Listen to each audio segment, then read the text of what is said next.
Boa tarde, sejam bem-vindos a mais um Ideias em Confronto. O tema de hoje é homossexuais, o direito à paternidade e maternidade. No final deste debate será aberto um espaço para discussão do público com a mesa. Por isso estejam à vontade para colocar qualquer questão que vos possam surgir durante o debate.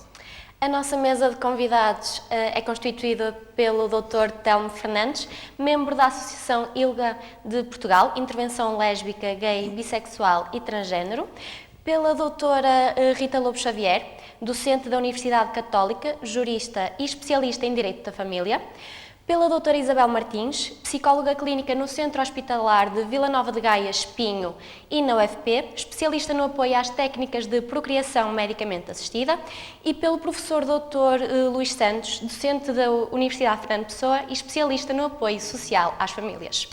Vamos então começar com a primeira questão dirigida ao Dr. Telmo Fernandes.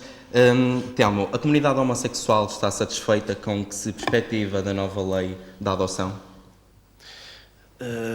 Bom, antes de mais, agradecemos o convite. A Associação ILGA Portugal, de facto, tem feito um trabalho de defesa da comunidade LGBT em geral e os temas relacionados com os direitos de parentalidade têm sido os que têm estado mais na nossa agenda ultimamente, porque, de facto, é uma discriminação perante a lei que nós entendemos que contradiz o espírito daquilo que diz a nossa Constituição e contradiz, de facto, a possibilidade e o direito que todas as pessoas têm a constituir família.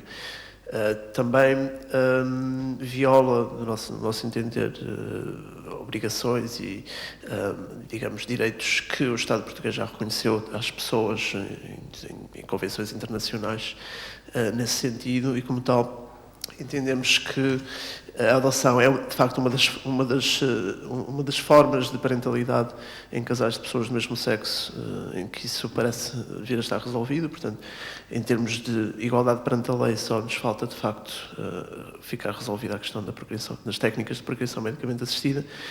Entendemos que, obviamente, depois já há todo um outro trabalho a fazer em termos de intervenção na comunidade e no dia-a-dia para combater a discriminação que as pessoas LGBT em geral têm vindo a sofrer e as famílias em particular, mas congratulamos com este passo que na verdade já era esperado há algum tempo. Aliás, o Estado português foi digamos, chamado a atenção por várias instâncias internacionais por não estar a cumprir aquilo a que se tinha comprometido nesse sentido, e aí incluímos também as técnicas de procriação medicamente assistida que, como saberão, estavam para ser votadas, mas baixaram à Comissão para serem debatidas no final de fevereiro. Portanto, nós entendemos que esta é uma questão inadiável e que é um primeiro passo, digamos, para a implementação, de facto, da igualdade que devemos reconhecer a todos os cidadãos e cidadãos portugueses. Peço que desligue o microfone. Rita Lobo Xavier, tem manifestado dúvidas em relação à legislação que se avizinha. Em que se baseiam essas dúvidas? Boa tarde a todos. Em primeiro lugar, muito obrigada pelo convite. Tenho um grande gosto em participar e colaborar com os estudantes. Sou uma universitária e, por isso, valorizo muito o vosso trabalho. As minhas dúvidas são as seguintes. Eu não tenho a menor dúvida que todos e cada um dos cidadãos portugueses, aliás, isso é dito na própria Constituição, têm direito ao desenvolvimento da sua personalidade e a assumir os seus comportamentos, as suas vidas, os seus comportamentos sexuais. E, portanto, eu dava a vida para que todos conseguissem ser livres e desenvolver a sua vida, estabelecer as suas relações e viver a sua sexualidade da maneira que muito bem entenderem. Mas também entendo que depois a liberdade traz consigo as suas consequências. E, portanto, quem opta por ter comportamentos sexuais, de ter apenas, exclusivamente, relacionamentos de tipo sexual com pessoas do mesmo sexo, obviamente que não pode ter descendência conjunta. E, a partir daí, entendo que quando a nossa Constituição se refere ao direito a constituir família, que nós, os juristas, retiramos daí um direito a procriar, é um direito a procriar e de ter descendência comum, não à custa dos direitos dos próprios filhos, das próprias crianças que vão nascer. porque não considero que neste ponto haja uma discriminação. A ideia de que as pessoas que só querem ter relações sexuais com pessoas do mesmo sexo são impedidas de procriar, estão impedidas de procriar pela própria natureza das coisas. Os filhos que alegadamente pensam que são seus, não são, só podem ser descendentes de um deles.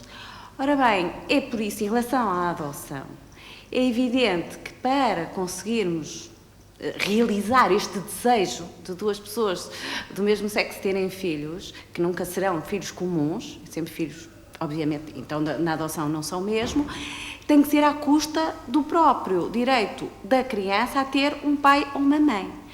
Em relação a isto que o Sr. Dr. Telmo disse há bocado, não corresponde à realidade que as instâncias internacionais tenham dito que Portugal não estava a cumprir os seus compromissos. Pelo contrário, as instâncias internacionais, nomeadamente o Tribunal Europeu dos Direitos do Homem, continua ainda a deixar uma margem, é esta a expressão, entre aspas, uma margem de apreciação aos Estados. E, portanto, considera que isso é um direito dos próprios cidadãos de chegarem a essa conclusão.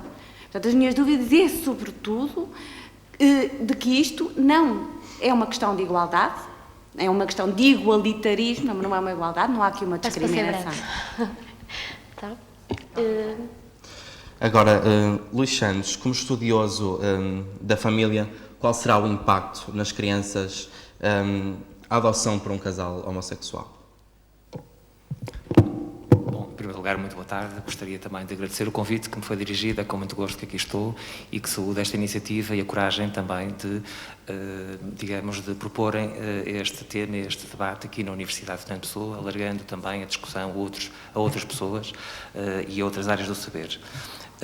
Eu penso que nós deveremos, e uma vez que estamos na academia, devemos olhar para aquilo que a ciência nos vai dizendo e aquilo que é o resultado da evidência científica. E aquilo que nós sabemos até o momento é que o impacto que pode existir pelo facto de uma criança crescer e ser educada por duas pessoas do mesmo sexo não é um impacto negativo ou não é um impacto mais negativo que possa existir comparando com famílias de sexo diferente. Aquilo que é importante para aquilo que a lei designa de uma forma vaga o superior interesse da criança é que haja uma estabilidade emocional, afetiva e que as suas necessidades mais básicas possam ser satisfeitas. E, portanto, não há aqui uma discriminação em função da orientação sexual dos progenitores.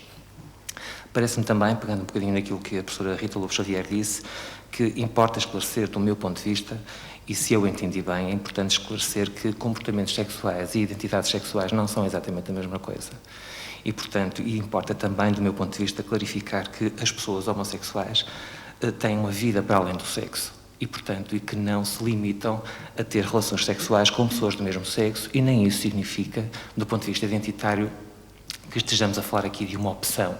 Portanto, as pessoas, genericamente, se perguntamos a um heterossexual quando é que ele escolheu na sua vida ser heterossexual, provavelmente ele vai dizer que não escolheu.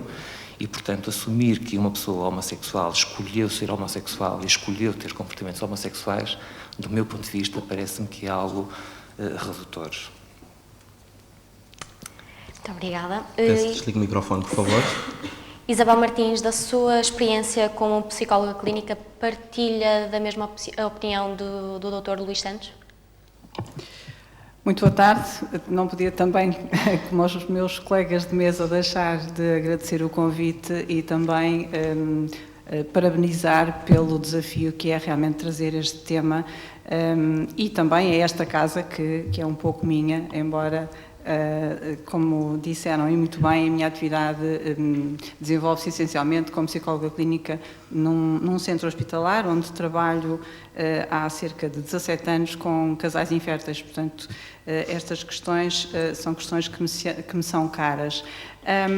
Relativamente ao que acabou de dizer o professor Luís, eu posso acrescentar que, na realidade, desde 1973 que a Sociedade Americana de Psiquiatria deixou de considerar a homossexualidade como uma doença.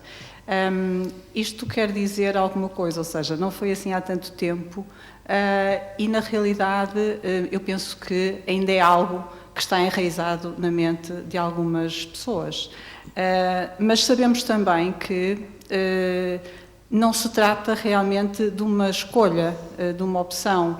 Sabemos que se trata de uma orientação e que essa orientação tem em si própria, de algum modo, também um fator genético que contribui para essa orientação. Portanto, eu penso que isto reforça um bocadinho aquilo que o Dr. Luís acabou de dizer.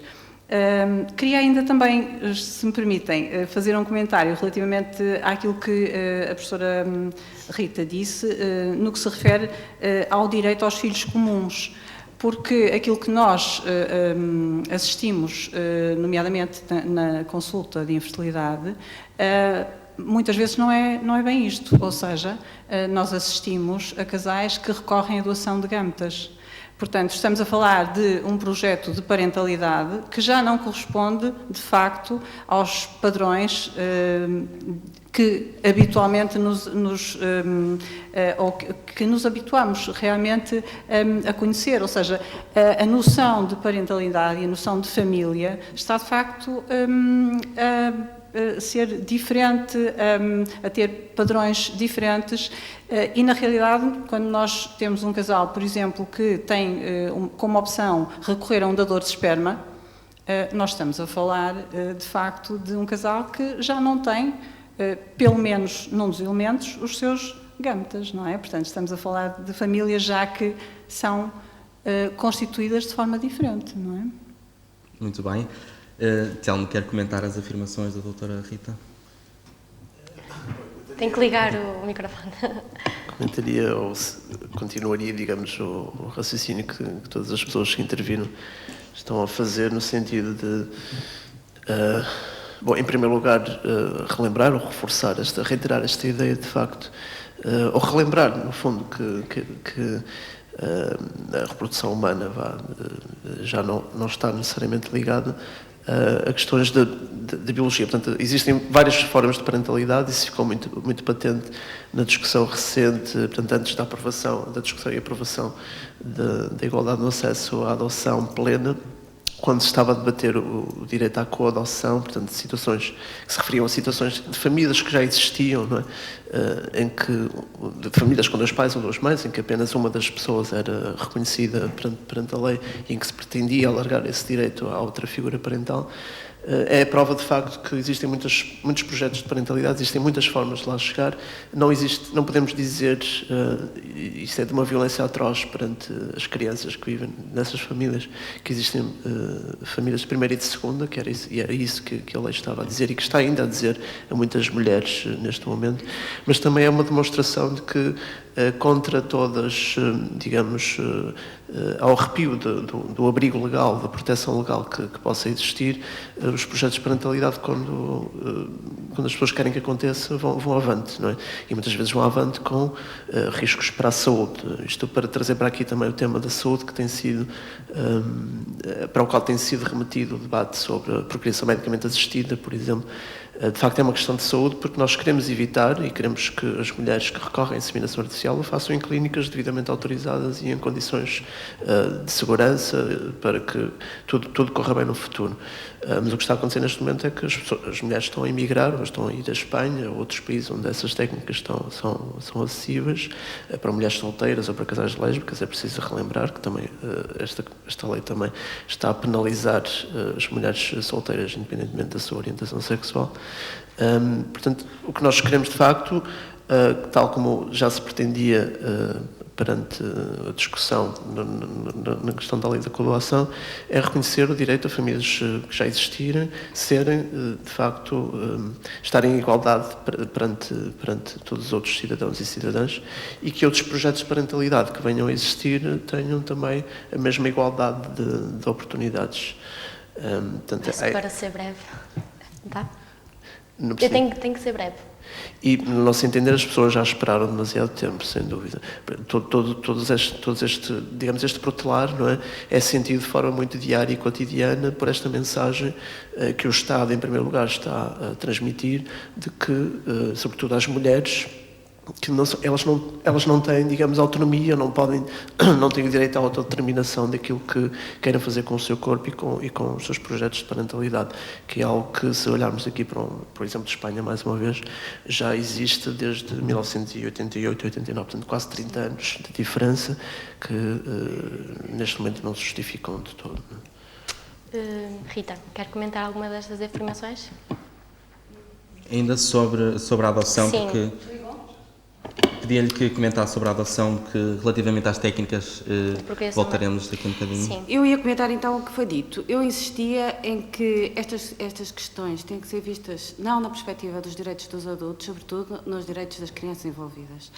Em primeiro lugar. Segundo, concordo com todos os meus colegas de mesa que envolvido aqui neste âmbito está um grande negócio. Há o negócio da procriação medicamente assistida, o negócio das gestações de substituição, a exploração das mulheres na Índia, em vários pontos do globo, na gestação, realmente é um grande problema que deve ser encarado de frente.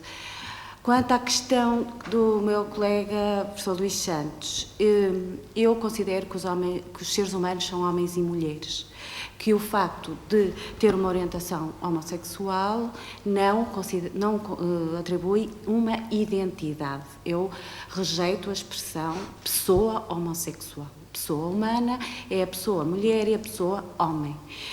Isto tanto é assim que esta terminologia própria do LBGT, neste momento tem reticências, não é? Já não se fala só das lésbicas, bissexuais e dos gays e dos transgêneros, também dos intersexuais, and so on, os transgêneros. Portanto, a ideia é que como é que se consegue falar de uma identidade fixa ou uma realidade que não é fixa, e no seio dos próprios movimentos LGBT tem esta ideia de que não os engaiolar, porque são expressões do livre desenvolvimento da pessoa e, portanto, não vamos considerar isto uma identidade fixa.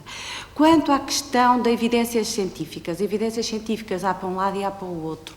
Portanto, evidências científicas do ponto de vista do impacto negativo, nós estamos a falar dos cuidados das crianças. É certo que as crianças podem ser alimentadas, bem dormidas, nutridas, mas ter uma mãe e um pai é uma coisa diferente. Eu já vi crianças a pensar que porque é que eu não posso ter um pai e uma mãe como os outros meninos? E, portanto, isto é uma evidência científica que há um desejo. Assim como eu percebo perfeitamente, sou uma mãe de 4 filhos, e percebo perfeitamente esse desejo de ter um filho, essa angústia diante da infertilidade, e percebo que se façam tratamentos para a infertilidade, mas não à custa, não a qualquer preço e não à custa de retirar direitos às crianças. Muito obrigada. Luís Santos quer manifestar-se sobre estas palavras? Ora bem, eu concordo em absoluto que nós não deveríamos retirar direitos às crianças, naturalmente, e elas devem ser o principal, não é? E talvez seja por isso que eu vá dizer que nós não devemos ignorar que a maior parte das crianças, se não todas, que está neste momento em instituições e que crescem em instituições durante anos a fio, passando a sua infância, a sua adolescência e chegando algumas delas à fase da juventude, à espera de um projeto de vida, porque são provenientes de famílias que não funcionam, pelas mais variadas razões, algumas delas pouco ou nada interessadas em cuidar dos seus filhos, outras interessadas e a carecer de ajuda, e uma ajuda multidisciplinar, multiprofissional, e, portanto, eu pergunto-me onde é que está o superinteresse da criança quando estas crianças crescem em ambientes institucionais, muitas vezes muitas delas não são sequer visitadas pelos seus progenitores, pese embora não haja qualquer inibição, e haja até, do ponto de vista dos técnicos, um estímulo para que os progenitores visitem a criança, para que desenvolvam padrões relacionais positivos durante as visitas, que não acontecem muitas vezes, e aqui sim falo com conhecimento de orientação de estágios durante largos anos em centros de acolhimento infantil e juvenil. Não só no Porto, mas em Viana do Castelo, em Vila Nova de Gaia, enfim, vários centros. E é essa a realidade que nós observamos. Eu percebo que haja um ideal de família biológica, que haja um ideal de família, que haja um ideal de pai e de mãe, que aparece nos contos infantis e que nós aprendemos desde muito cedo. Acredito que, de facto, todos nós possamos estar mais ou menos prisioneiros desses ideais, mas que não passam disso mesmo. E, portanto, considero que, de facto, o direito das crianças deve ser salvaguardado, mas que há múltiplas formas de, no fundo, providenciar estes direitos e de, digamos, em tempo útil, porque há que perguntar qual é o tempo útil para estas crianças. Nós não temos um comando que coloque em pausa o crescimento e o desenvolvimento dessas crianças. E muitas vezes elas crescem sem criar padrões de relacionamento com adultos, com alguém de referência, porque hoje é esta funcionária, amanhã é outra, à noite é outra, e portanto isto não acontece. Depois gostaria de acrescentar também que eu não falei em identidades fixas. As identidades não são fixas, são fluidas, cada vez mais fluidas. E há diferenças intercategoriais. As pessoas heterossexuais são também diferentes entre si. Como dizia a professora Rita Lobo Xavier, os homens e as mulheres são diferentes entre si. As mulheres não são todas iguais, os homens não são todos iguais, nem todas as mulheres desejam ser mães e não são menos mulheres por isso. E nem todos os homens desejam ser pais e não são menos homens por isso. E não é pelo facto de uma mulher ser lésbica ou se perceber como lésbica que é menos mulher, e o mesmo é válido para os homens, naturalmente. E, portanto, se ter uma mãe e um pai é um desejo, com certeza que poderá ser. Agora, parece-me que estas referências podem ser, digamos, encontradas em várias pessoas diferentes. Nas famílias mais, enfim, algumas décadas atrás, o pai era um pai muito mais ausente e o que era ser pai era providenciar o dinheiro que permitisse à mãe ter, no fundo, os produtos para poder educar a criança, para que não lhe faltasse nada. E, portanto, a figura do pai era isso. E hoje o pai é um pai diferente, é um pai que pega ao colo, é um pai que pode dar banho, é um pai que, enfim, que brinca, etc. E, portanto, a realidade muda, a realidade altera-se e penso que nós também nos devemos preparar e ser humildes o suficiente para acompanhar todas estas dinâmicas que vamos encontrando ao longo da vida. Obrigada. Telmo, quer concluir esta linha de afirmações? Não, Podia que ligasse exatamente. Ocorre-me com frequência quando está a falar disto, por exemplo, quando visitamos escolas e estamos a falar desta questão, sobretudo com jovens em que me parece bastante mais resolvida, porque já cresceram num contexto em que a homossexualidade não era um crime, né? Isto já é um conceito estranho e aberrante para os jovens portugueses hoje em dia, ainda bem. Alguns já nem sequer se recordam de uma realidade em que as pessoas não tinham acesso ao casamento e também já acham estranho os direitos de parentalidade não estarem resolvidos, o que é bastante salutar. Às vezes, quase que quando vamos a uma escola para participar num debate, já não há debate ou há uma outra intervenção, mas digamos que da própria plateia surgem vozes que desmontam aquilo que já é constatação da realidade, que é a diversidade. E o que eu estava a dizer é que quando participamos nestas conversas vem-me à cabeça com recorrência um slogan que nós temos utilizado, por exemplo, quando existem marchas, de manifestações e outros eventos arco-íris, que é o de que o que faz uma família é o amor. E é uma constatação muito imediata para as pessoas que conhecem e que têm um contacto imediato com famílias arco-íris, ou seja, famílias com dois pais ou duas mães, ou outras referências familiares que não aquela heteronormativa, digamos, e que ajuda muito também a desmontar o preconceito e aquele receio que muitas pessoas têm, por exemplo, da reação do entorno à realidade de uma criança com dois pais ou duas mães, na verdade não é contradita pela própria experiência de famílias que têm a oportunidade de serem visíveis no contexto, sabe, de creche, jardins de infância, contexto escolar, na comunidade, na vizinhança, e é um contributo também muito grande para as próprias comunidades e para esses próprios contextos. Agora, para que elas tenham a possibilidade de serem visíveis, é preciso que o ambiente seja inclusivo, não é? E para isso ainda temos muito que trabalhar e muito que batalhar, e em primeiro lugar o Estado também tem que transmitir essa mensagem, com igualdade na lei. Microfone, por favor. Rita, reparamos que queria intervir. Quer comentar alguma coisa as palavras. Eu não tenho que comentar que realmente é uma realidade dura a questão das crianças que são retiradas aos pais, muitas vezes os pais que não têm condições para as ter, cada vez é mais uma realidade, os números são assustadores, como também são assustadores os números em relação ao número de crianças que estão a nascer, realmente estão agora a nascer mais, parece que as notícias são boas. O meu problema é que o que se devia olhar era para as causas, mas nem que não existe capacidade para todas as crianças que estão institucionalizadas neste momento serem adotadas, algumas não vão ser, até porque já têm uma idade em que ninguém as quer adotar.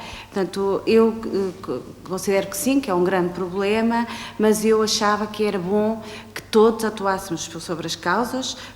Porquê que as crianças estão a ser retiradas? Estão a ser retiradas porque há uma maior sensibilização em relação aos direitos das crianças. Vivemos num mundo em que, graças a Deus, há mais atenção pelas crianças, com certeza essas crianças seriam aquelas que no século passado estariam sozinhas, abandonadas na rua, e muitos países deste mundo andam abandonados pela rua. Portanto, depois, eu, não, como eu lhe digo, não considero que haja pessoas também heterossexuais, eu não sou uma pessoa heterossexual, sou uma mulher, e esta ideia das famílias arco-íris são construídas. Também é um conto, que é construído por referência ao pai, a mãe e o filho. Este trio do pai, de ser dois adultos e uma criança, não é um trio construído. É a ideia de que ou que seja, um homem e uma mulher que contribuíram para o nascimento de um filho. Se quiserem agora um óvulo e um espermatozoide, mas no fundo é um homem e uma mulher que estiveram sempre na origem do nascimento de um filho. Em relação esta ideia da adoção como panaceia de tudo. Eu não sei, sabem que também há números de adoções que não funcionam, de crianças que são devolvidas, também há violência dentro das pessoas que adotam crianças. Portanto, isto é tudo muito difícil. Nós vivemos num mundo em que há violência das pessoas, em que o que queremos, é evidente que é verdade que o que faz a família é o amor, mas é o amor entendido num determinado contexto, e o que faz a família é exatamente a criança que está envolvida nos cuidados. O ser humano também isso não foi construído por nós, nasce pequeno e precisa de um determinado envolvimento para crescer de um modo adequado e são. E é isso que eu ponho em causa nesta legislação. Muito bem. Está em estudo o acesso às TPMA, ou técnicas de procriação medicamente assistida, de casais homossexuais ou pessoas singulares. Isabel Martins, qual, na sua opinião, será o impacto da legislação que se avizinha? Olha, eu antes de mais gostaria de começar por comentar e voltar um bocadinho atrás, comentar aquilo que a professora Rita dizia, e penso que estamos todos de acordo quanto ao supremo interesse da criança. E queria comentar justamente o desejo dos casais inférteis em ter filhos e da forma como nós muitas vezes sentimos que, de facto, é ter um filho a qualquer preço. E eu penso que isto tem a ver, muitas vezes, com a pressão social que estes casais sentem para ter filhos. Porque aquilo que eu sinto, muitas vezes em consulta, é que, como dizia o Dr. o Dr. Luís há pouco, há mulheres que não querem ser mães, há homens que não querem ser pais. E nós sentimos, às vezes, que em consulta estão esses homens e essas mulheres a querer ter filhos porque há uma pressão social para os ter. E eu questiono-me relativamente aos casais homossexuais. Ou seja, será que esses que não sentem esta pressão social não estarão mais aptos para ser pais? Isto é uma questão que eu coloco, não é? E se alguém quiser responder? Porque eu acho que nós não podemos generalizar, não é? A professora Rita falava das crianças maltratadas, das questões da adoção que correm mal. Nós temos exemplos para tudo.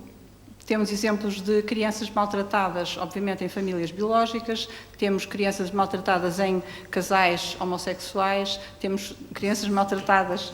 Como? Isso não sei porque ainda não há adoções. Em Portugal não há. Em Portugal não, mas há estudos sobre isso. Agora, nós, se quisermos, podemos dar exemplos para tudo e, como disse a professora há pouco e muito bem, nós podemos dar exemplos de estudos a favor e estudos contra, não é? Agora, o que eu penso é que a questão tem que ser analisada pontualmente, tal como existe um estudo feito para os casais, para todos os casais heterossexuais que querem adotar, não é? Pois esse estudo irá ser feito naturalmente para os casais homossexuais que queiram adotar ou para as pessoas singulares que queiram adotar.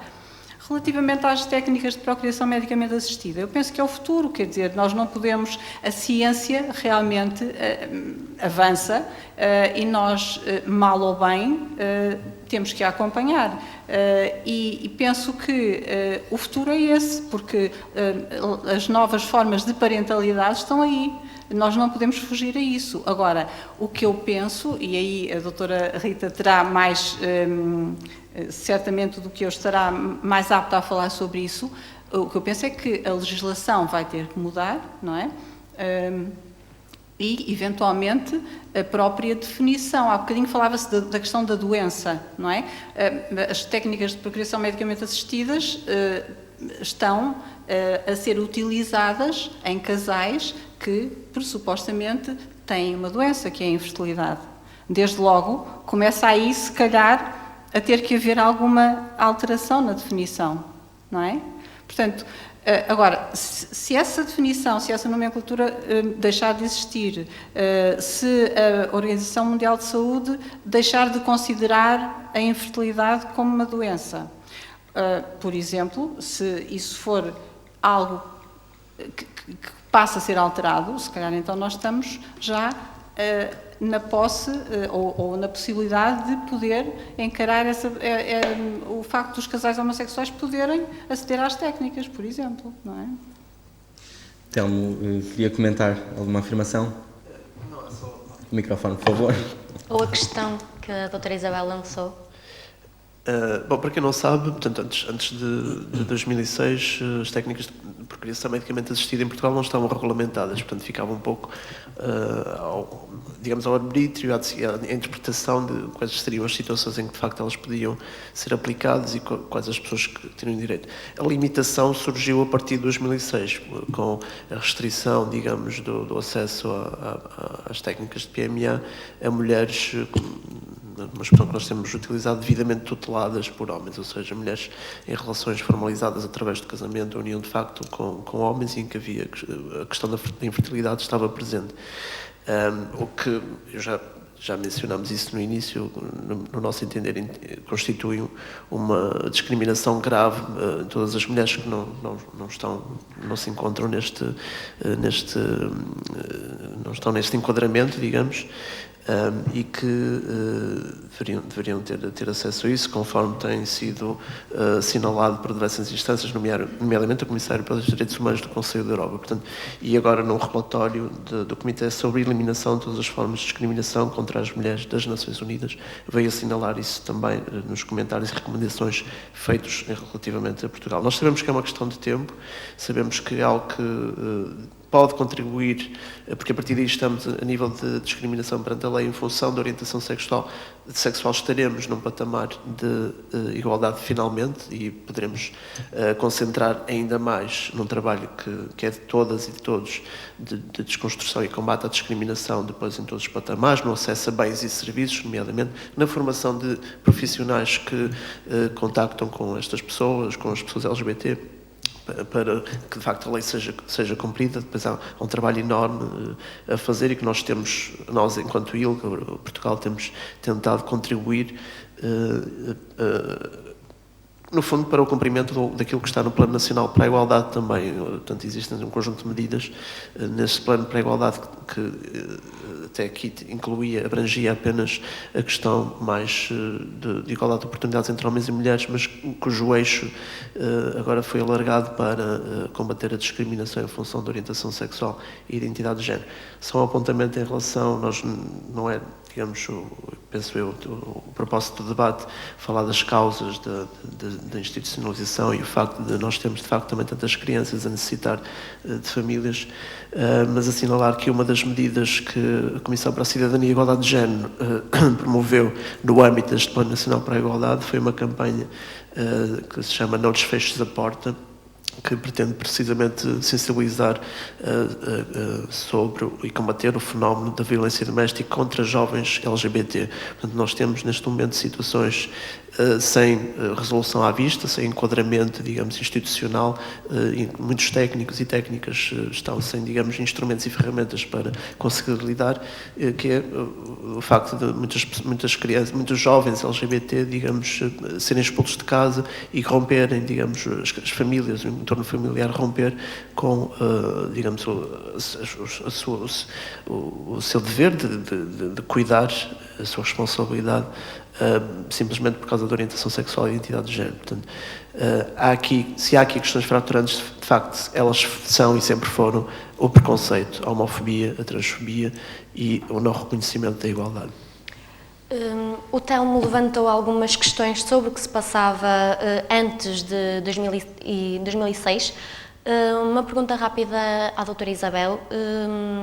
Antes da legislação de 2006, não havia critérios? É claro que havia critérios, mas o facto de não haver legislação fazia com que imperasse o bom senso e, obviamente, havia regras pré-estabelecidas que regiam as técnicas de procriação medicamente assistida. A legislação veio permitir que essas regras fossem legisladas e que isso fizesse com que houvesse uma forma de que todos pudessem aceder dentro de determinados parâmetros, todos os casais inférteis pudessem aceder dentro de determinados parâmetros e que também não houvesse, como dizia há pouco a professora Rita, não houvesse lugar a situações anómalas, digamos assim, não é? Portanto, mas na realidade aquilo que essencialmente acontecia era imperar, de facto, o bom senso e enfim, e as regras seriam mais ou menos comuns, mas sem esta sem a legislação a suportar, digamos assim, tudo aquilo que era já consensual no meio da procriação medicamente assistida. Muito bem. Rita Lobo Xavier, as suas objeções em relação à adoção também se aplicam às TPMAs?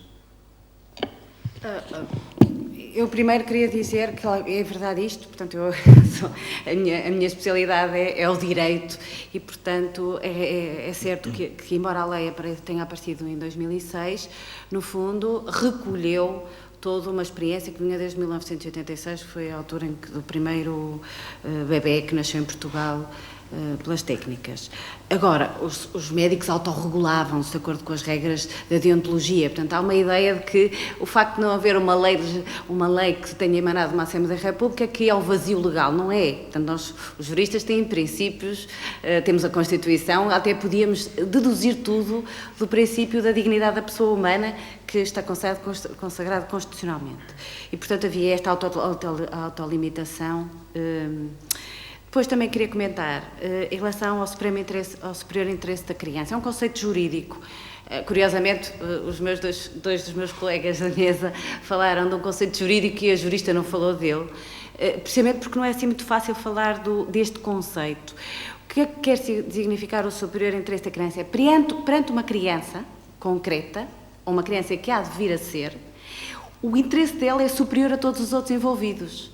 É superior ao do pai, ao da mãe, é superior ao dos candidatos adotantes, é superior a todos os outros. Portanto, quando se trata de tomar uma decisão sobre uma criança, o interesse dela é o superior, é o único que se deve ter sido em conta. E eu levo isto para a criança que ainda não nasceu, para a criança que há de vir a ser. E essa criança, antes de nascer, tem que se estar alguma coisa à espera dela. Custa muito, quando soube falar dos números da natalidade e dos nados vivos, a criança não é um número, e não me interessa que nasça uma criança, interessa que haja alguém à espera dela, neste caso, a família. A família, antes de ela ser concebida, ela está a preparar o seu acolhimento. Quanto às técnicas de programação medicamente assistida, obviamente têm sido tratadas até agora no contexto de uma estrutura biparental, preparar um homem e uma mulher que acolham aquela criança, embora eventualmente com a intervenção de um ganta de um terceiro, não é? O que põe sempre o problema do dador do sêmen, o dador do ovócito. E isto não está eliminado, este problema. Nós cada vez vemos mais situações em que um dia, assim como as crianças um dia partem, adotadas, um dia partem para a procura dos seus pais biológicos, há aquele desejo de procurar quem foi, também agora partem à procura do dador de sêmen, e já tem havido até decisões no plano internacional de obrigar o dador de sêmen a ter relacionamento com a criança que um dia mais tarde, adulta, é que não vão ficar só bebés. Eles vão ser crianças e jovens e adolescentes e adultos. E é isso que se tem que pensar, não é? Quando se pensa de ajudar um homem e uma mulher a ter uma criança em conjunto. As suas objeções também se estendem à maternidade de substituição? Aqui, muito mais, não é? Portanto, por alguma razão não se fala do homem só, é porque o homem só, já se pode falar da mulher só, que quer ter um filho. A mulher só precisa de um espermatozoide. Eu queria dizer que isto também não é assim muito simples. Eu vou dizer, claro, porque a doutora devia, com certeza, teria mais que categorizada para falar disto. A reprodução humana, mesmo natural, se quisermos falar assim, é muito ineficiente. Não é? E, portanto, o resultado das técnicas de progressão medicamente assistida também são ineficientes e envolvem um grande sofrimento humano e também uma grandes despesas, não é? Grandes despesas, por isso é que também às tantas acaba por ser, às vezes, em certas áreas, um negócio. Quanto à gestação de substituição, envolve uma mulher que, do meu ponto de vista, é explorada, é tratada como se fosse uma incubadora. Portanto, isso para mim ainda é mais grave, porque envolve, isto é uma evidência científica, que há uma vinculação precoce entre a mulher gestante e a criança, que depois é completamente desvalorizado para considerar como uma mulher portadora, simplesmente portadora, e, portanto, é onde eu tenho maiores objeções, é na gestação de substituição, obviamente. Muito bem, obrigado. Isabel, quer comentar as afirmações da Rita Lobo Xavier? Quero. Eu acho que falamos todos, e permita-me de novo repetir, falamos todos no superior interesse da criança que ainda não nasceu, e eu todos os dias me debato com isso no que diz respeito aos casais inférteis, e que muitas vezes eu acharia, e infelizmente a posteriori chegamos a essa conclusão, acharia que eles não deveriam nunca ser pais a todo o custo. Porque infelizmente me chegam também muitas vezes situações de casais que, após anos de tratamentos, de insucessos, conseguem engravidar, e passado um mês ou dois, um dos elementos aparece na minha consulta dizendo-me: acabei de me divorciar ou acabei de me separar. Isto já para não falar de uma situação que essa assim excepcional ocorreu após uma gravidez em que a senhora nos aparece para fazer uma interrupção. Portanto, isto para terem uma ideia de que realmente às vezes é ter filhos a todo o custo. E é isto que me preocupa, é de facto pensar que estamos a dar oportunidade a estes casais de ter filhos, filhos esses que vão nascer e em que condições e em que famílias.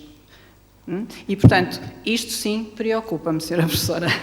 Agora, também acho que estamos a falar realmente da ciência que evolui, como eu dizia há pouco, estamos a falar da possibilidade de doação de espermatozoides, de ovócitos, de embriões. E isto, na realidade, a mim, enquanto psicóloga, coloca-me questões verdadeiramente complexas, do ponto de vista da criança e do ponto de vista do seu interesse e do seu direito a saber qual é a sua origem, assim como a criança adotada, naturalmente. Mas por que não há de saber a criança a sua origem? Não tem ela esse direito? Nós sabemos que em alguns países, nomeadamente em Inglaterra, por exemplo, o sigilo relativamente ao dador foi quebrado. Ou seja, qualquer pessoa que faz que recorre à técnica de procriação medicamente assistida com recurso a dador de esperma, sabe quem foi o dador. E inicialmente pensava-se que isso até iria diminuir o número de dadores. Na realidade, durante um primeiro momento isso aconteceu, mas depois veio a acontecer exatamente o contrário, ou seja, as pessoas doam porque, supostamente, isso é um comportamento, uma atitude altruísta, não é? Portanto, se não querem doar, se não querem que a sua identidade venha a ser conhecida, pois não o fazem. Agora, é evidente que, e isso já estamos a falar no campo da professora Rita, é evidente que o pai da criança será sempre a pessoa que, na altura em que, supostamente, aquela mulher foi inseminada ou foi feita a fertilização, está a viver com aquela pessoa, não é?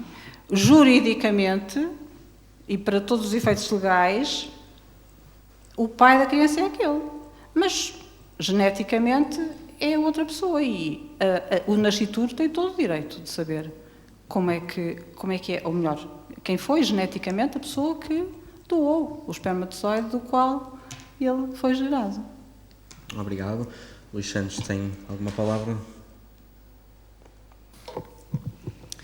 Eu queria só sublinhar mais uma vez esta questão deste conceito tão abstrato, jurídico, que é do superior interesse da criança e perguntar se de facto o superior interesse da criança é ou se está devidamente salvaguardado quando, mais uma vez, e vou repetir, perpetuamos a institucionalização destas crianças durante anos a fio. Portanto, o que é que entendemos afinal? Sei que é um conceito muito subjetivo, mas quem é que decide? Qual é o timing? Qual é o tipo útil? Mais uma vez, a criança não para de crescer, não para de se desenvolver. E, portanto, esta é uma questão que me preocupa, de facto. Quais são os critérios? Quem é que toma este tipo de decisões? Por outro lado, e corroborando aquilo que dizia a doutora Isabel, e por mais que nos custe aceitar ou até verbalizar, há pais que nunca deviam ter sido pais. Nunca. Que nunca o quiseram ser, alguns deles. Ou que idealizaram um filho e que esse filho depois não correspondeu às expectativas de um filho idealizado.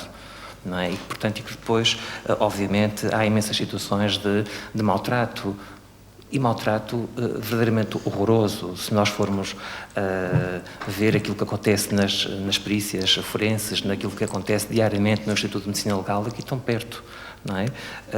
E várias ações de formação que de vez em quando acontecem nestas áreas e que vamos percebendo o horror do maltrato, que não nos passa pela cabeça, que não é a bofetada, não é a sapatada, é de facto a queimadura, são coisas indizíveis quase e, portanto, muito, muito complicadas. Depois salvaguardar também aqui uma outra questão que dizia o Dr. Telmo, parece-me que há aqui uma questão de fundo que tem a ver a forma como lidamos com a orientação sexual não normativa. Não é?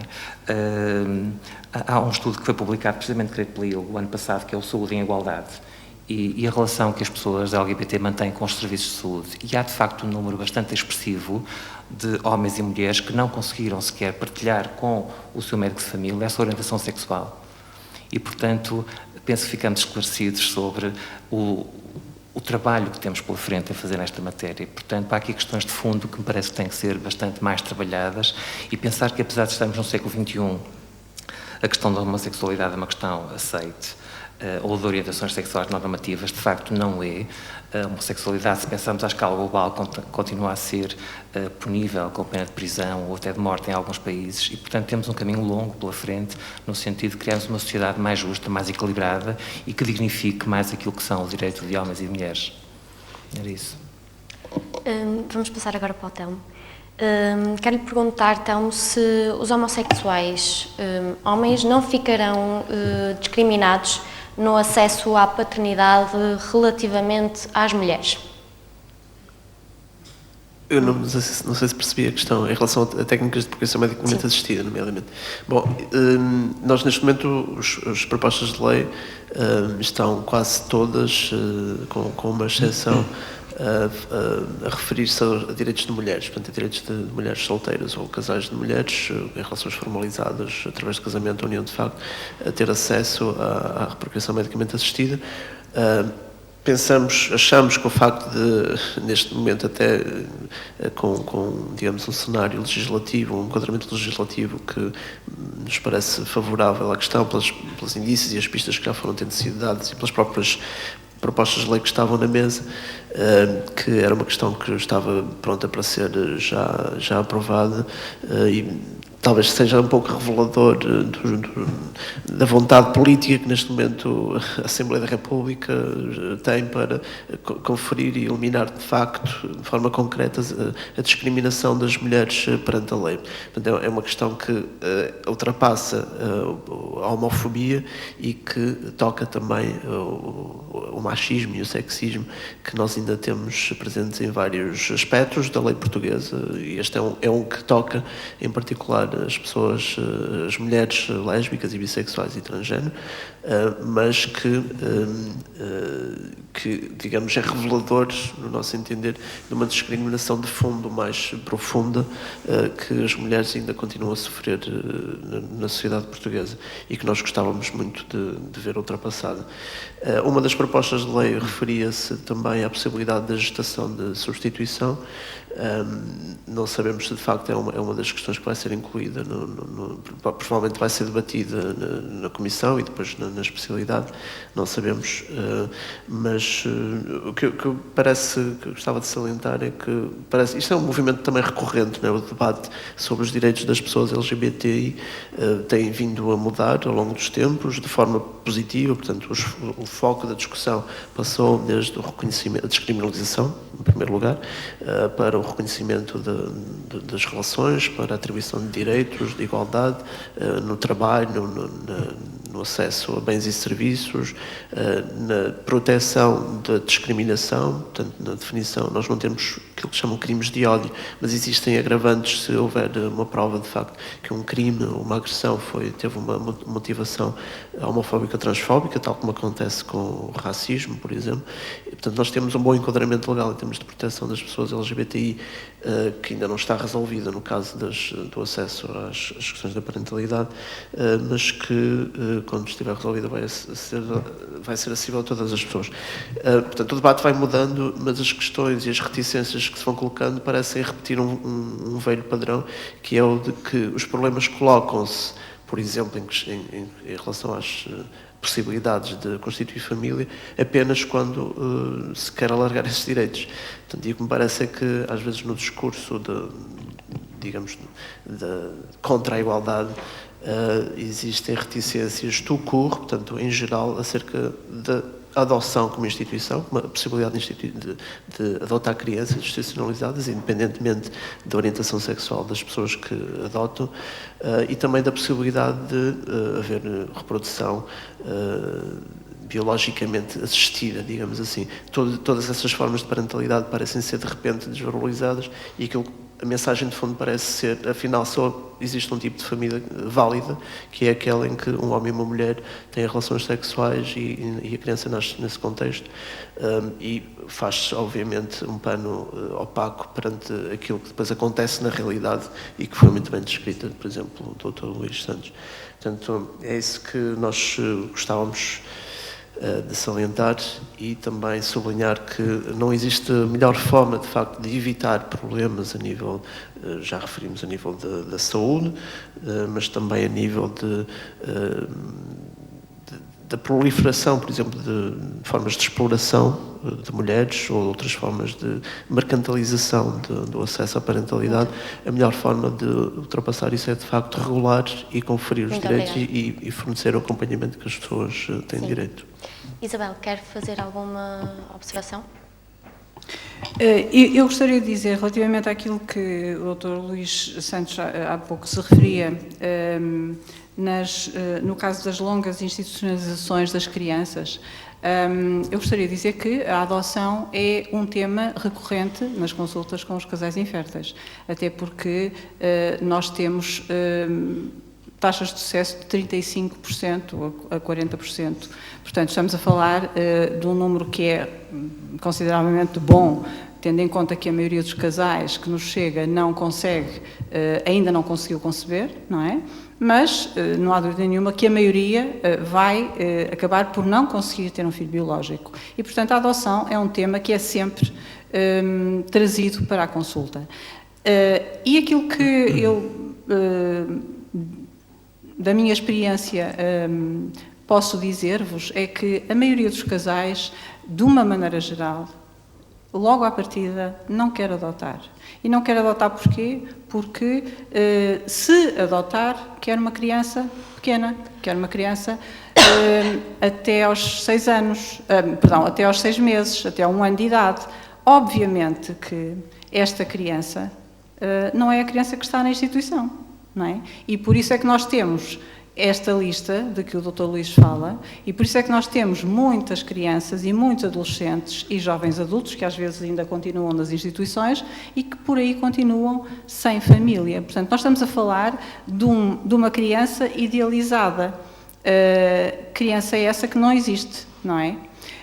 E a minha expectativa, sincera, é que, na realidade, com a possibilidade de os casais homossexuais adotarem, porque as famílias, isto está provado, enfim, há estudos que dizem isso, que na realidade há casais homossexuais que são tão bons ou melhores pais do que casais heterossexuais, portanto não é obviamente a orientação sexual que está em causa, mas sim os vínculos que se estabelecem com a criança.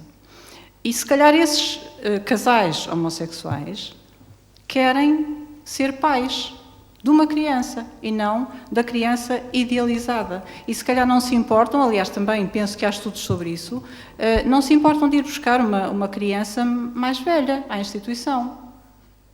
Enquanto que se nós falarmos à maioria destes casais que estão na consulta, que na realidade há muitas crianças para adotar, só que essas crianças são mais velhinhas, não são a criança que eles idealizaram, alguns têm problemas de saúde, outros têm famílias, têm irmãos que também poderiam ser adotados e que também poderiam vir juntamente com essas crianças para o seio dessa família, não é?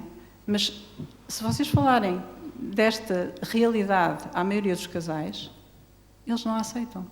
E por isso é que depois, de facto, nós temos esta lista infindável de crianças que estão nas instituições.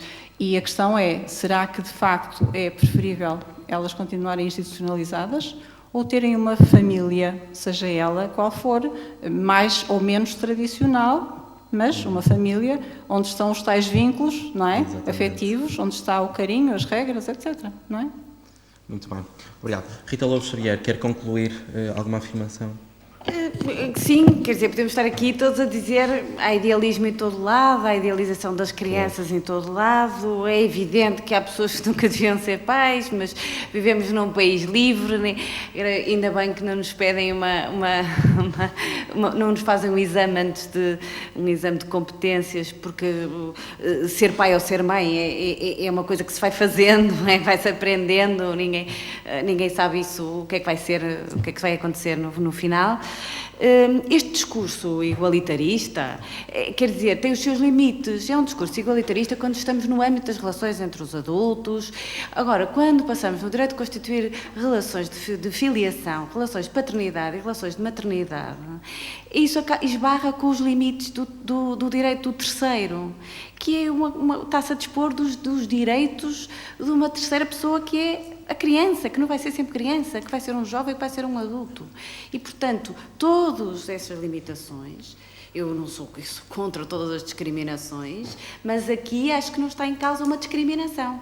Portanto, está em causa uma consequência das opções de vida das pessoas. Assim como nós sabemos que há comportamentos de risco que estão associados às pessoas, por exemplo, aos homens que têm sexo com outros homens. Isto é uma inevitabilidade, isto é descrito em todos os manuais de que há estes riscos.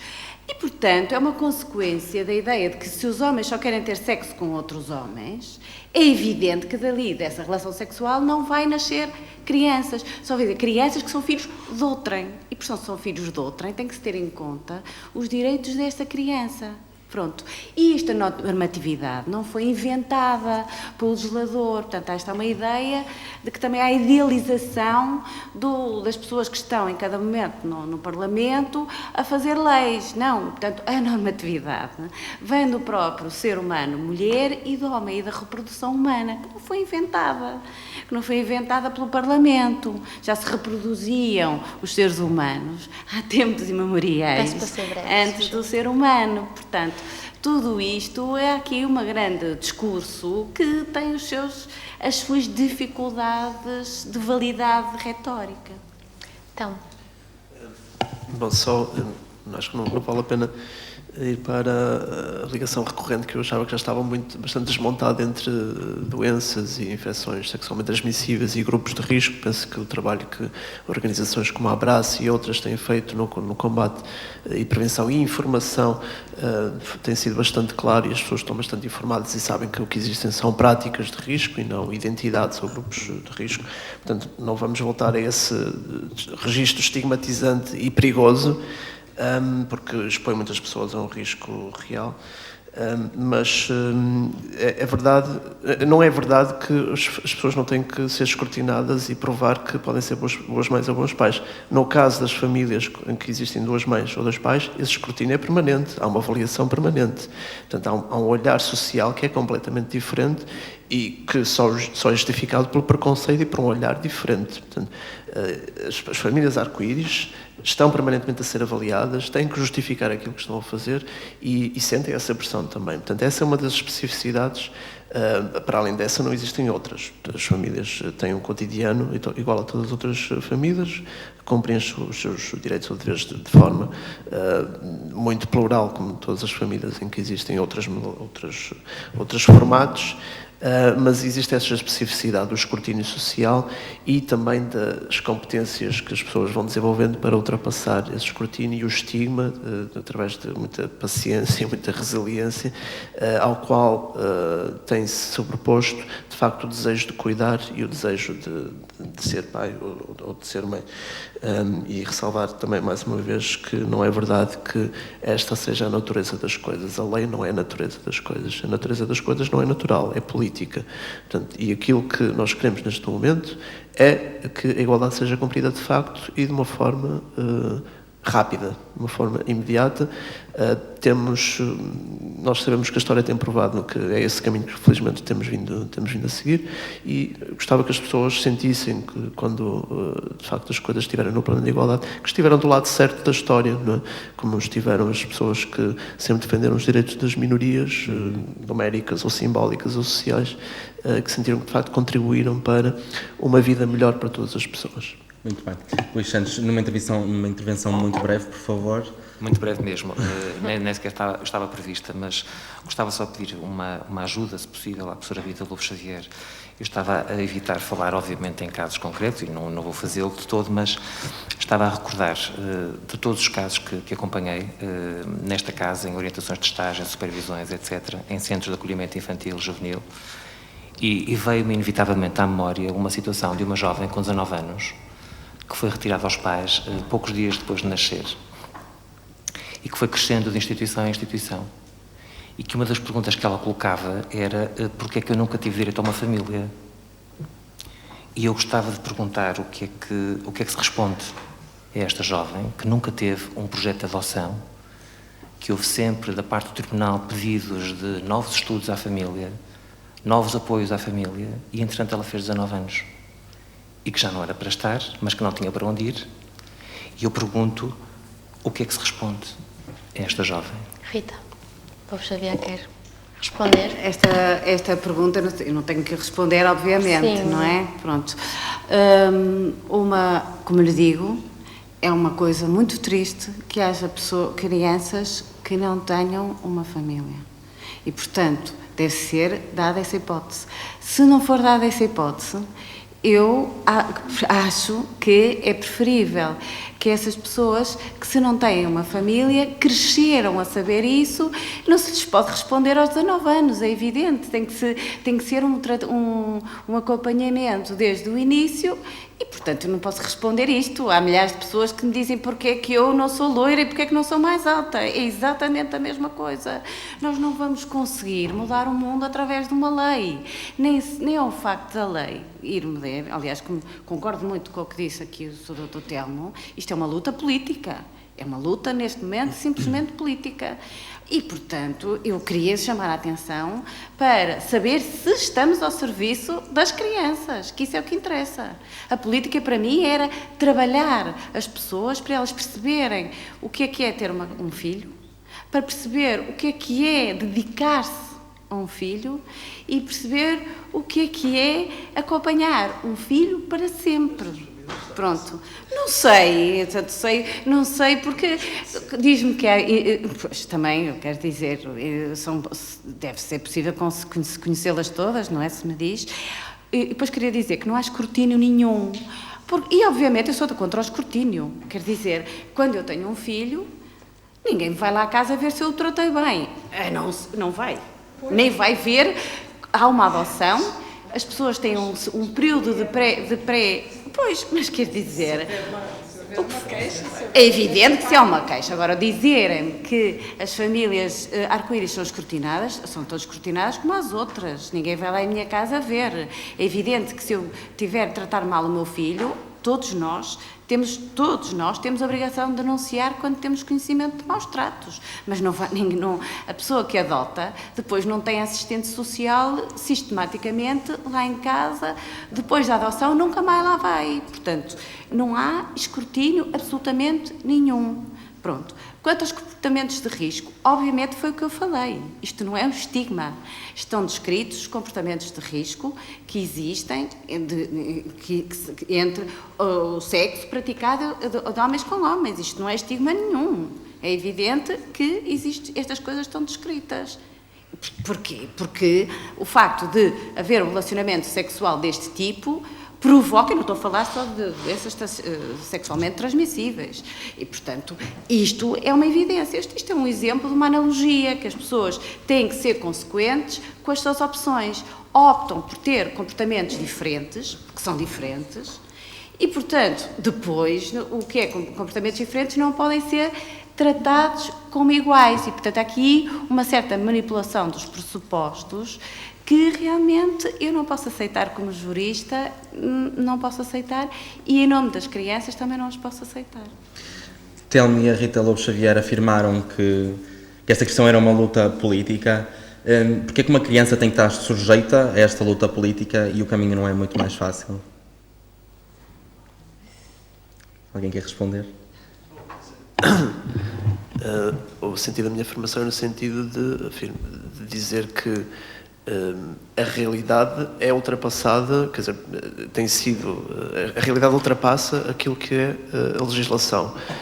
E a legislação tem estado muito aquém, muito atrás daquilo que é a realidade e não tem, de facto, evoluído no sentido de reconhecer aquilo que são a multiplicidade de modelos familiares.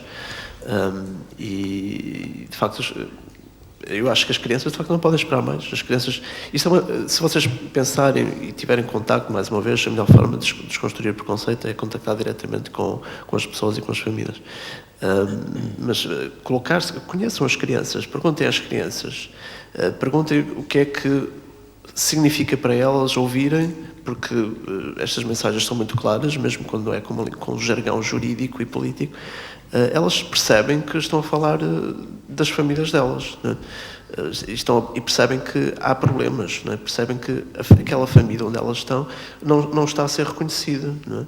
Apesar de no cotidiano ela não ter, de facto, essa percepção que existem problemas, não é? Portanto, eu acho que é fundamental que a questão seja resolvida precisamente para que as pessoas vejam reconhecida aquilo que é a sua própria realidade, não é? Aquilo que é a sua própria experiência e a sua própria narrativa de vida também. Eu respondia que era a liberdade. A liberdade, que é um dom precioso, e por facto vivemos num país livre. E, portanto, porque por facto de vivemos num país livre, é que as pessoas não são esterilizadas e, portanto, não são esterilizadas compulsivamente, que não são encarceradas. Eu também já não sou do tempo em que era crime, nunca, na minha vida nunca foi crime a homossexualidade, e, portanto, as pessoas podem viver como elas quiserem, e isso era maravilhoso. Vivemos num país em que todos nós podemos expressar as nossas posições e em que todos somos livres. Para as crianças pode ser difícil, precisamente por causa delas terem que suportar as consequências do uso, com responsabilidade ou sem ela, da liberdade dos adultos. Vamos dar agora a palavra ao público, caso queiram colocar alguma questão à mesa. Boa tarde a todos. Meu nome é Zélia Macedo Teixeira, sou psicóloga há 27 anos. Tive o privilégio de ser docente também ao mesmo tempo, e, portanto, tenho contactado e tenho aprendido muito com os meus alunos, e tive ainda o maior privilégio de exercer funções numa comissão de proteção de menores, na altura a convite do Ministério Público, durante cerca de 7 anos, onde pude ser confrontada com as situações que o professor Luís referia há bocadinho, e posso-vos garantir que, dado o contexto da lei, que a professora Rita tanto se afigura como defensora, todas as crianças que eu vi severamente violentadas vinham de famílias... Defensora como de quê? No contexto da lei, ou seja, na altura em que isto acontecia, nem sequer se colocava a possibilidade de haver crianças em situação de famílias homossexuais, e, portanto, as crianças que eu vi mais maltratadas foram pelas próprias famílias.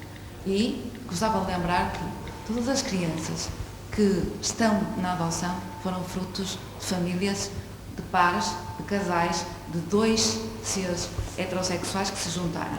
E isto não é garantia de qualquer qualidade, não há garantia de qualquer vínculo. E se nós nos reportarmos à violência dos números do aborto em Portugal, que são mais de 60 mil a 70 mil, nós temos que pensar que todas estas crianças foram resultado de uma relação heterossexual e não foram desejadas e foram despejadas.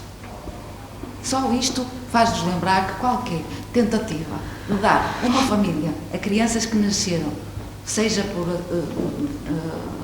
via assistida, seja aquelas crianças que estão em contexto para a adoção, é de glorificar. Eu não apresentei condignamente, para além de ser psicóloga, que não é definitivamente a parte mais importante da minha vida, eu sou católica praticante e sou mãe de um filho biológico e adotada por 2. E, professora Rita, nós tivemos a oportunidade de nos encontrar no outro contexto, provavelmente não se lembra de mim. Na altura já tivemos opiniões divergentes e esta tendência vai se manter, porque nem sequer foi o que disse sobre os casais homossexuais que me incomodou. O que me incomodou foi ter-se referido à adoção logo no princípio de uma maneira como se aqueles filhos que não são nossos biológicos não fossem merecedores do mesmo amor. Porque disse, os filhos são filhos de outrem. Quase neste... E rebutou, eu julguei que tinha ouvido mal. Repetiu uma vez, repeti 2, eu disse, estou cansada, não estou a perceber bem. E voltou a repetir isto no final. A propósito da adoção, repetiu que os filhos que não são biologicamente nossos, nem fruto de um homem e de uma mulher, não são nossos, são de outrem. Peço para ser breve. E eu não distingo. E tenho uma família, uma criança adotada aos 5 anos, que não é distinguida dos outros 6 sobrinhos que eu tenho. E acho extremamente perigoso, do ponto de vista social, nós alegarmos que, como não sabemos, como não são nossos e que não temos garantias, que o amor pode não ser igual. Eu acho que essa professora tem 4 filhos, eu tenho 13. Acho que se eu tivesse um filho deficiente, não o ia amar menos e não ia garantir a qualidade. Não o devolveria. Provavelmente o meu irmão não vai devolver nunca o menino que adotou com 5 anos, apesar de ele ter déficit de atenção e de ser, como diz o meu filho, raçado de gramofone, porque falta-me de fala muito alto. Seja objetiva, por favor. E, portanto, acho este tipo de argumentos tremendamente perigosos do ponto de vista social. Ou seja, há crianças que são devolvidas, há pais incompetentes. E estes pais incompetentes são aqueles que dão os filhos e os entregam e vão vê-los ao final do ano, para que eles não possam ser adotados. E esses são heterossexuais. A experiência da heterossexualidade nós já a temos. Já sabemos como é que funciona. Funciona muito bem, funciona muito mal, funciona razoavelmente. E o que me parece quase irresponsável é estarmos ainda nesta altura, e como dizia aqui a minha colega, a professora Margarida, é que nesta altura ainda estamos a discutir isto, a discutir se esta transversalidade ainda merece a nossa atenção. Isto, por favor, tem que ser mesmo breve. É perigoso do ponto de vista social, é exemplo de uma falta de ética política, e por isso penso que as coisas precisaram de ser mudadas, porque realmente quem tem o privilégio de ter filhos, seja eles por via medicamente assistida, seja ele por adoção, seja ele por via natural, tem um privilégio. E tudo o que seja cercear este privilégio, e essencialmente quando há desejo, não há esta pressão social, mas quando as crianças são queridas e podem ser queridas por uma mulher sozinha, por um homem sozinho, por um casal homossexual, por uma família de 12 pessoas, por uma família fantástica, maravilhosa como é a minha, cheia de irmãos, cheia de sobrinhos. Nós somos um privilégio, nós somos uma raridade. Peço desculpa, mas vai ter mesmo que terminar a sua questão, que ainda temos ali outra pessoa. A minha ideia, e sublinho isto, é preciso muito cuidado com a maneira como nós falamos. Rita, quer responder? Desculpa, eu não vi o seu nome. Zélia Macedo, faz favor. Muito breve, por favor. Para dar a oportunidade também. Peço desculpa se eu ofendi, eu quero dizer que não foi isso que eu disse. Portanto, deixa eu ver. Concordo em tudo, absolutamente em tudo o que disse. Continuarão a haver, depois de aprovadas as leis, continuarão a haver crianças abandonadas. Continuarão a haver crianças abandonadas. Não é garantia absolutamente nenhuma, nem é garantia que elas serão como cuidadas ou serem desejadas. É terrível o número dos abortos, concordo com tudo. Quando eu disse são filhos de outrem, quer dizer que estava-me a referir a 2 homens terem uma descendência comum, e foi no contexto da procriação medicamente assistida. Estava a falar disto. Quanto à adoção, obviamente que não são filhos biológicos e podem vir, como se costuma dizer neste contexto, vir a ser filhos do coração. Mas é obviamente que não são filhos biológicos. Ora, eu também custa-me um pouco que se desvalorize tanto esta ideia. Portanto, agora a ideia valoriza os filhos do coração e parece que a biologia não interessa nada. Tanto interessa que há pessoas que se sujeitam a tratamentos que são dolorosos para ter uma descendência biológica. Existe esta ideia da pressão social para ter descendência comum. Aliás, senão não estávamos a falar de procriação medicamente assistida para mulheres sozinhas ou de gestação-substituição. Querem ter uma ligação biológica, que é um privilégio, que a sua família é maravilhosa. Peço desculpa se ofendi, não foi obviamente a minha intenção, e quando disse foi no contexto da procriação medicamente assistida, é preciso o material genético do outro. É um dado que os filhos adotados não são filhos biológicos, são filhos de outrem. É evidente que até agora quem os maltratava, se eram os pais, são sempre aqueles que os deram à luz. Que não é garantia nunca que também não vai haver crianças maltratadas. Não há garantias, mas isso é o problema da liberdade. Ainda bem que tem uma família maravilhosa. Estou de acordo consigo e peço desculpa se ofendi. Mais alguma questão? Pode. Dr. Luís, a sua preocupação da criança com 19 anos pôs-se-me a mim durante 18 como responsável da Santa Casa da Misericórdia do Porto e fundador do CRCC com o professor, com o juiz conselheiro Armando Leandro e o Laurinho Lúcio, fomos os três que criámos a instituição CRCC em Portugal. E uma das razões que nos levou à criação dessa instituição foi por causa de se receber dos tribunais crianças pequeninas, muito pequenas, para ver se lhes arranjava família. Peço que aproxime o microfone. E de facto, mas sabe que eu estou habituado a falar para 1000 homens, portanto fui militar. Não podemos esquecer que está a ser transmitido online. E portanto, uma das razões que me preocupou foi de facto, numa das instituições de que nós também tínhamos, que é o Barão de Nova Sintra, e que vocês acompanharam os estagiários e que eu é que autorizava os estágios dos psicólogos,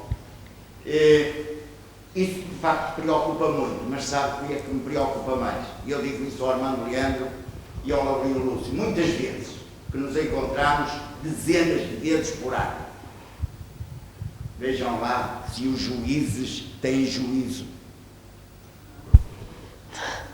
Digo-lhes isto muitas vezes. Vejam lá se os juízes têm juízo.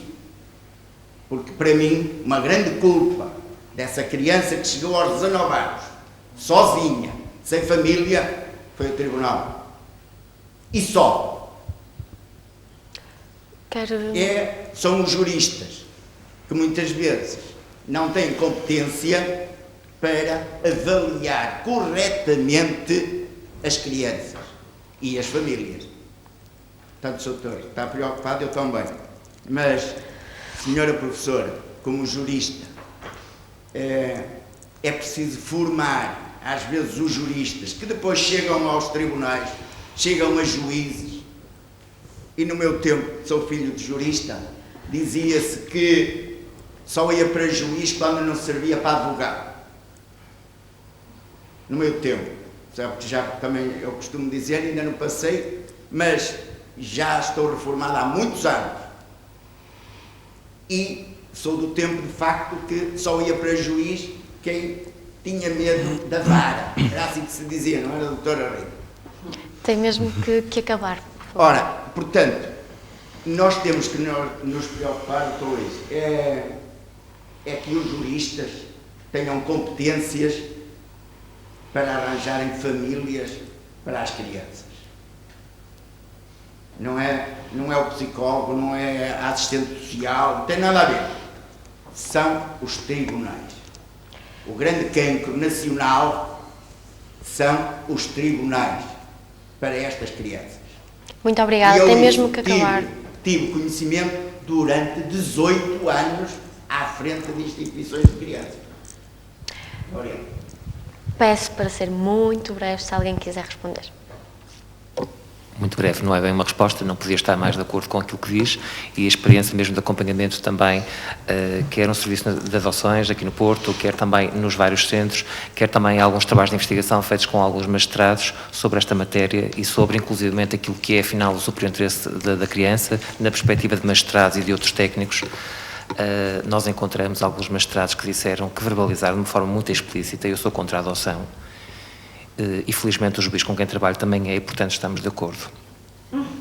E portanto, quando o magistrado verbaliza isto, não é, estamos esclarecidos, não é?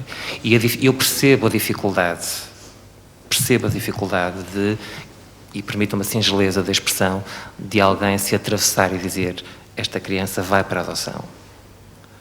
E percebo a dificuldade que um técnico possa ter em colocar, digamos, em fazer esta viragem na vida daquela criança, mas é preciso assumir essa coragem, porque contra factos não há argumentos, e de facto há famílias que, na verdade, não o querem ser, não estão a conseguir, e o tempo não para, e portanto é importante uma outra preparação que, como diz, e bem, começa nos bancos da faculdade, depois tem que ser reforçada no SES, na formação dos magistrados, para que de facto as pessoas possam ter uma formação diferente, mais especializada nesta área, e que desconstrua de facto a ideia da família biológica. Eu tive um professor, o professor Paulo Guerra, juiz de direito, e ele dizia muitas vezes, os juízes quando estão a decidir estão a pensar nas mães deles, não é? Destas questões de família, não é? E percebo isso, quando fiz formação em mediação familiar, estas questões eram muito debatidas, eu sou também mediador familiar. Tenho que concluir. E temos que nos desprender daquilo que são os nossos próprios ideais e encarar a realidade tal qual é, independentemente de gostarmos ou não daquilo que vemos, e muitas vezes não gostamos de facto. Muito obrigada. Mais alguém quer responder? Atenção, que concordo com tudo o que foi dito anteriormente. Há aqui um problema, é que Portugal também já foi condenado algumas vezes por ter cortado, por os seus juízes terem cortado precocemente, duas vezes pelo menos que eu me lembro recentemente, por ter cortado precocemente os laços familiares com os pais biológicos e, portanto, teve que ser indemnizados. No caso, por exemplo, daquele célebre caso de Esmeralda, o pai biológico foi indemnizado pelo nosso dinheiro. Portanto, tem que haver aqui uma necessidade de formação, mas também tem que se ter em consideração que há aqui um juízo jurídico que tem que ser feito com algum cuidado. Muito obrigada. Mas temos também o caso Salgueiro Mota, que também criou uma jurisprudência nesta matéria, não é? De um homem que ficou inibido de ficar com a filha porque, entretanto, constituiu família com outro homem. Não é? Sim, Isabel. Só 30 segundos para deixar aqui uma provocação. Falávamos há pouco, a professora Rita falava de comportamentos de risco e, obviamente, que os comportamentos de risco não se inserem só, ou não dizem respeito só a casais homossexuais. Eu deixava a pergunta se será lícito, como já nos tem aparecido em consulta, fazer tratamento a um casal cujo problema seja apenas o facto de o homem estar infectado com VIH e não haver propriamente outro critério de infertilidade que não seja a sua infecção com o VIH. Era só essa provocação. Muito obrigada. Mais alguém? Não? Alguém quer comentar? Muito obrigado pela participação dos nossos convidados e do público aqui presente. Chegou ao fim este Ideias em Confronto. Em janeiro teremos outro debate com o tema Islão, religião de paz ou terror. Como estamos numa época natalícia, desejamos umas boas festas e muito obrigada.